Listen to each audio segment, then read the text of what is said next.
Hi guys, just want to talk to you about the AOR DV10 and compare it to this Uniden Bearcat.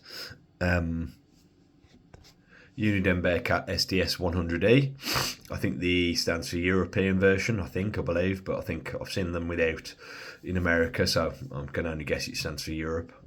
Okay, so I'm just going to leave it on in the background here.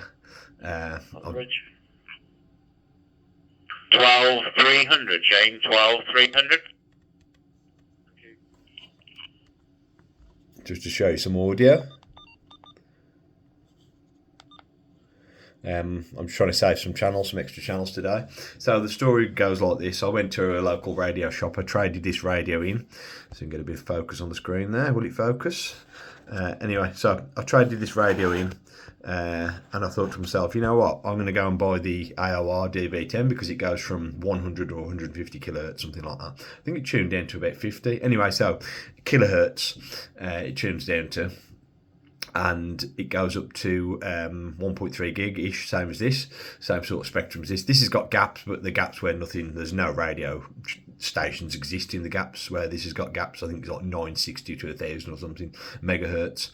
Anyway, so this has got a few gaps, a couple of gaps I think, but nothing you'd miss. There's nothing on there. I think they were done to block cellular frequencies originally. Anyway, there aren't cellular frequencies anymore, but they're still open frequencies. Anyway, so I went to my local radio shop and I traded this in for an AOR DV10, the 10, the handheld version of the 01, the 1, DV1 from AOR, and I just had a go, see what it was like. I thought to myself, it can't be. This isn't the most sensitive radio, this Bearcat. It's not the most sensitive radio in the world for FM. So I thought, you know what? But it's brilliant on digital, which is that's where I made the mistake. So I traded it in. And brought it home and had a day off work. I had one day off work that day, and I listened to it from when I traded it in about 10 o'clock in the morning to probably 10 o'clock at night, on and off, a couple of hours ago. I charged the battery in that time. I charged the battery about 3 times, I think. Tried to charge the battery and tried to run it on my own, because the first thing I noticed, let's actually turn this off now, I think. So 2 water phone. No, I'm just trying to save some channels, like I said. So let me just turn this off now because it's going to get in the way. Okay, so what I tried to do, I thought, great, I'll listen to some frequencies and I'll get some digital frequencies. So I was there for about on the Monday. No, what did I do? No, I didn't actually. I did some. I had some college work I had to do, so I had some study work I had to do in the morning. So I didn't get it. It was about 2 o'clock when I got it, I think. I'm trying to remember it now. So yeah, it was more like the afternoon when I picked it up. So I picked it up in the afternoon. I must have spent 6 hours on it and most of the day charging it, which was ridiculous. I thought, okay, fair enough. The battery's not very good, but I'm and you get something new, you kill it. So I thought, why not? The battery's probably not that great, but it's going to be a bit better than when I'm normal use. So what I decided to do was I was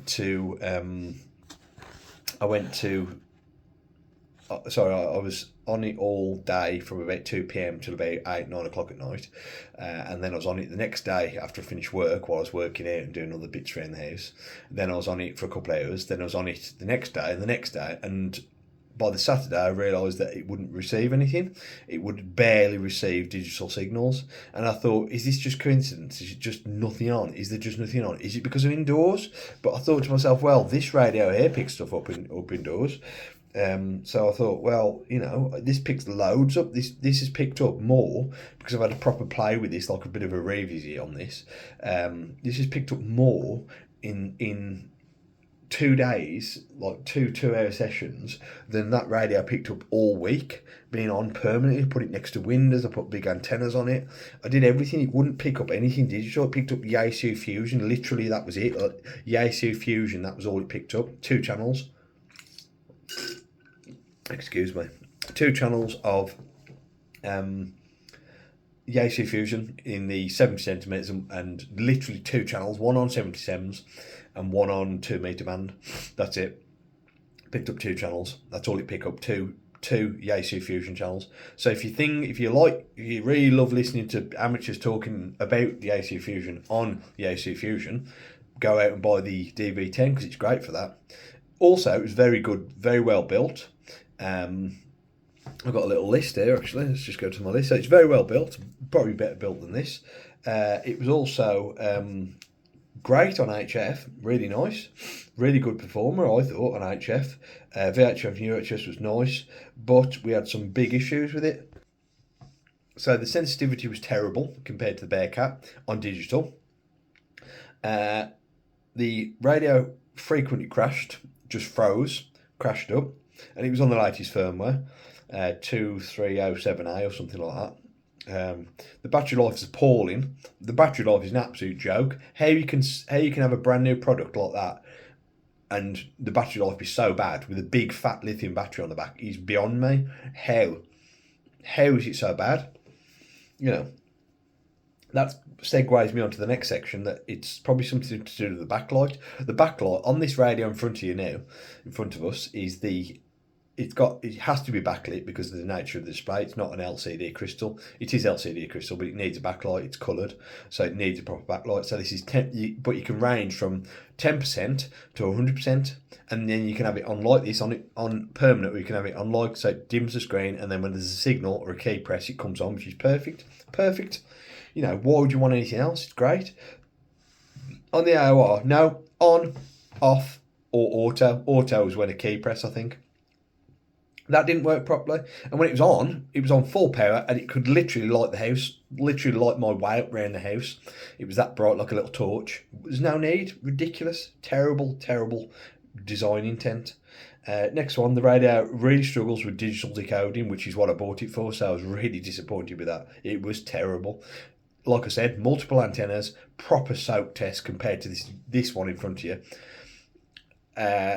Wouldn't pick anything up. It was either I got incredibly bad luck for an entire week that no one was talking on digital, or the radio's a piece of junk. One of the two. But as soon as I got this one back in there, it's the same day, it was picking up everything. Everything must have picked up 4 digital signals in the same day, where the other one didn't pick anything up. So what else? The squelch is awful. The squelch was terrible. It's the worst squelch I've ever had on a radio. It was literally, it might as well be digital squelch, like on or off, because if it's too low, it wouldn't. If it's too low, it'd open all the time, and if it's too high, it'd miss all the signals. Terrible. The radio is far too expensive, far too expensive. £800, £1,000, £800, £1,000 is ridiculous for that radio. It should be literally, it's not even a finished product, in my opinion. Also, one last thing is the programming system was a joke. Like AOR used to do really neat, nice programming systems. Uniden do it. You know, if I'm searching something, Uniden tells me here what the frequency range is, what I'm searching. It tells me, you know, that didn't tell you anything. It made you go into menu and then look and then open, and then you've got to look, see, remind yourself, or you might as well write them down on a piece of paper. You'll see what I mean if you have one. Also, it was glitchy, really glitchy within the operating system. It didn't just used to crash.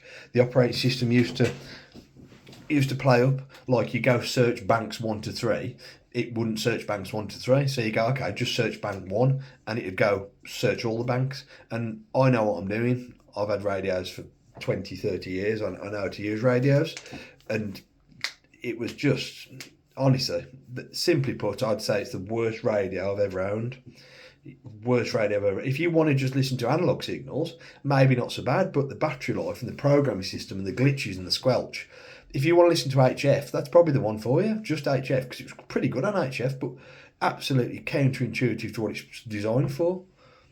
Okay, that's it, guys. Thanks for watching. Just a quick rant there on the AOR DV10. I'm going to do a comparison next on the AOR 8000 versus the 8500. Watch out for that video coming soon. Thanks for watching. Don't forget to like and subscribe.